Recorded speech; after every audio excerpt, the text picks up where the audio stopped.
How's it going, everybody? Welcome back to the channel. Today we are looking at another Athearn Genesis product. We are looking at a Norfolk Southern ES44DC number 7511, and it's the Athearn Genesis with Tsunami 2 and LEDs. And we're going to take a look at it here on Elvis Junction Reviews.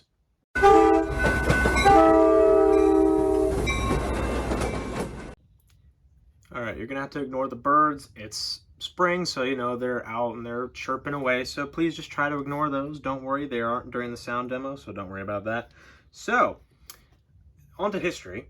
I've already reviewed three variants, or three different versions. I've reviewed three different GEVOs in the past, so I don't think I need to repeat myself. But all I will say is that the ES44s, they were the amazing successor to the AC44 and the Dash 9 variants. And with over 5,000 built, they are a staple of Class 1 and a couple of Class 2 railroads. But anyway, looking to save money, Norfolk Southern requested that their GEVOs be modified to produce 4,000 horsepower as opposed to the usual 4,400 horsepower. And they were the only road to do so. Now, our locomotive here, 7511, was built in May of 2005 and has been in active service ever since. Now, our locomotive here is as delivered appearance, so there's no PTC. It's got a few things that are not on the locomotive anymore because they've painted over them. And now we're going to get into some detail, starting with the front. Alrighty, so we are currently looking at the front of the locomotive. Starting at the top here, working our way to the bottom. At the very top, you can see a grab iron just above the forehead mounted headlight. Speaking of the headlight, there it is right there. It does light up when the locomotive is in motion. Here are the number boards that say 7511 on either side of the headlight. They unfortunately do not light up when the locomotive is in motion, which is kind of a shame. There are two white widthwise grab irons, one right here and one right there. They cover the access points to the windshield wipers, and you can see there's two on either windshield. And there is the windshield. Up here on the nose, if we focus on the nose, we have two sand filler hatches, one right here and one right here. Two grab irons that are on the top of the nose, here, and two angled grab irons on the angled parts of the nose here and here. Moving down to the actual nose part, you can see there is no forward-mounted headlight section right here. So this is one of the earlier GEVOs when GE was actually taking in custom cab requests. So there is no, now if you look at a modern GE, say or if you look at a newer version of the ES44 that Norfolk Southern would have purchased, there is a visible gap where the nose headlight would be. We have some illegible writing for me, but that says auto start equipped right there on top of right above on the nose here. And there's a little careful with your hand there, and there's a window for the nose. We have some grab irons on the other side of the nose, one that they lead to the walkway right here. There is the horse of the Norfolk Southern's logo. There is the walkway light right there. We have our handrails, and we have our ditch lights that do operate and flash when the locomotive is in motion. Here is the anti-climber, a MU hose right there, an MU socket. Here is our coupler right there, our knuckle coupler. Three air hoses on either side of the coupler, three here and three here. The air brake hose, here is the snowplow, and you can actually see some of the walkways kind of jut out, making the locomotive slightly wider. And you can actually see our coupler cut bar with its yellow handles right here. All right, so now let's get into some rear detail. Looking at the rear of the locomotive, starting at the top here, we have the rear headlight, which does operate when the locomotive is in motion. We have our numbers right here, 7511 on either side. There's a sand filler hatch right here. Two vertical handrails that are on either side of the horse right here. There's a little latch right there to open up like a small door, small compartment. Our rear mounted ditch lights, which do operate when the locomotive is reversing. Our rear anti-climber. Here is the coupler cut bar with its yellow handles. An MU hose right here. MU socket right there, a horizontal grab iron right here and right here, our spare knuckle couplers on either side of the actual coupler right here, and our three MU cables on either side of the knuckle right there as well. The the slightly wider steps right here on either side. There is the air brake hose, and here is our handrails, which are yellow so that you can see them in the dark. All right, let's get onto some side detail. All right, looking at the conductor side of the cab, starting up here at the front, there's an illegible little plate right here. Right behind that is it says auto start equipped. And as you can see, this locomotive has a lot of details that I'm not an expert on Norfolk Southern locomotives, so please let me know what they mean. There's a little red, what I believe to be a marker light right here.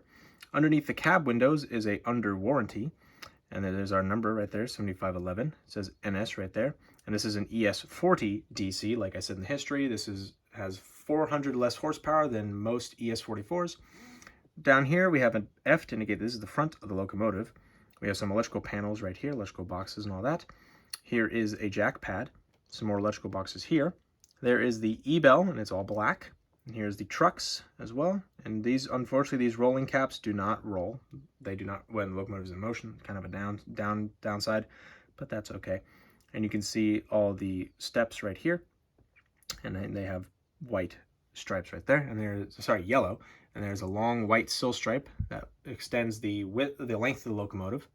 Moving the locomotive forward, you can see the Thoroughbred logo, as they call it, with their horse head right there. No, sorry, this is the horse head logo, excuse me. Thoroughbred does not have the horse on it. Here's the fuel tank right here. There's some details on the fuel, like for instance, the fuel gauge. There's the horn up there. We will get a better look at that in a later date. Some grab irons, one right there and three right here that extend to this walkway platform. And you can see there are grab irons right here that extend to the top of the locomotive, so you can climb on and adjust the horn or look down the exhaust stack. And as we move the locomotive forward, here's the radiator section right here. Unfortunately, unlike scale trains, and Athearn does not make their grades see-through, which is a bit of a downer. And there's another jack pad right there, and the truck detail, and there's the springs right there, which is really cool. And there you go. It's pretty much the same on the other side, minus the big electrical component. Let's actually turn the locomotive around here so you can see. What it does have, though, is no grab irons right here, but there are the air tank reservoirs and a few other bits and bobs that I do not know the names of, so please don't hate on me in the comments. All right, now let's get into some roof detail. All right, so looking at the roof of the locomotive now, starting here on the cab, we have a little grab iron right here, as you can see. There's the also grab iron I mentioned earlier when we were looking at the front of the locomotive. We have a GPS dome right here, as well as another dome right here, which has an electrical cable that connects into where all the electrical components are of the actual locomotive. Moving the locomotive forward, you can see the exhaust stack as well as the air horn right there. And I believe that's a 4-chime. Could be wrong, please let me know. And then we have the radiator section here, and so we have some little metal fans underneath this grate, and here's the actual radiator section here. And along the roof there are little lift rings, so if the locomotive needs to be repaired, specifically like in the traction motors or the fuel tank, you chain the locomotive with these lift rings, and it lifts the body off of the chassis and all that. All right, so now let's go into the sound demo. Alrighty, so now we have the locomotive up on the test track, so let's go ahead and get some power onto the track here. Hold on.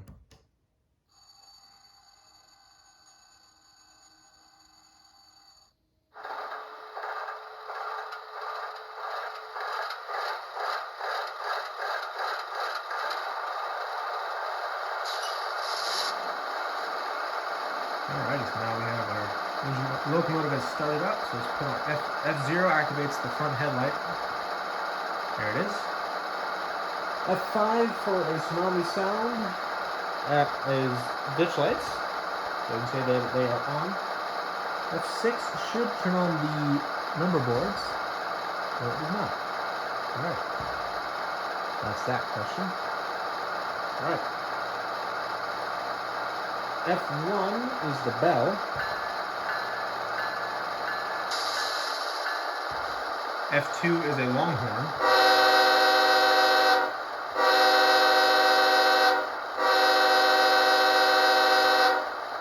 As you can see, the ditch lights do flash when the horn is blasted, and you see they stop flashing. F3 is a short horn. And as you'll notice, the ditch lights do not flash when the short horn is blasted, which is nice. 7 is a dimmer or cab shadow, so let's listen closely.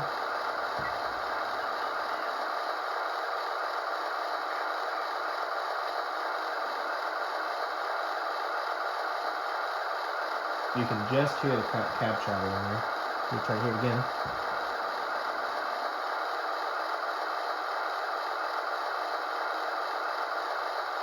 Alright. So let's throw this locomotive into reverse here. We will see the ditch lights here in a second. So there are the rear ditch lights, and if I actually blow the horn, you will see that they also flash, which is really cool. All right, so let's throw it in reverse here and actually back up a bit.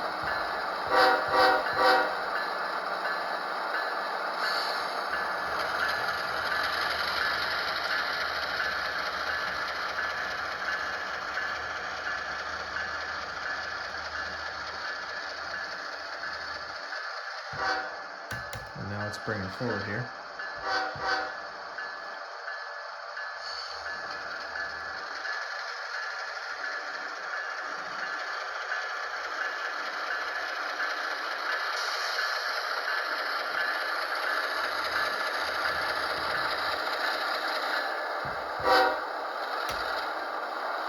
Alright, let's turn off the headlight and the ditch lights. And now let's get into my final thoughts.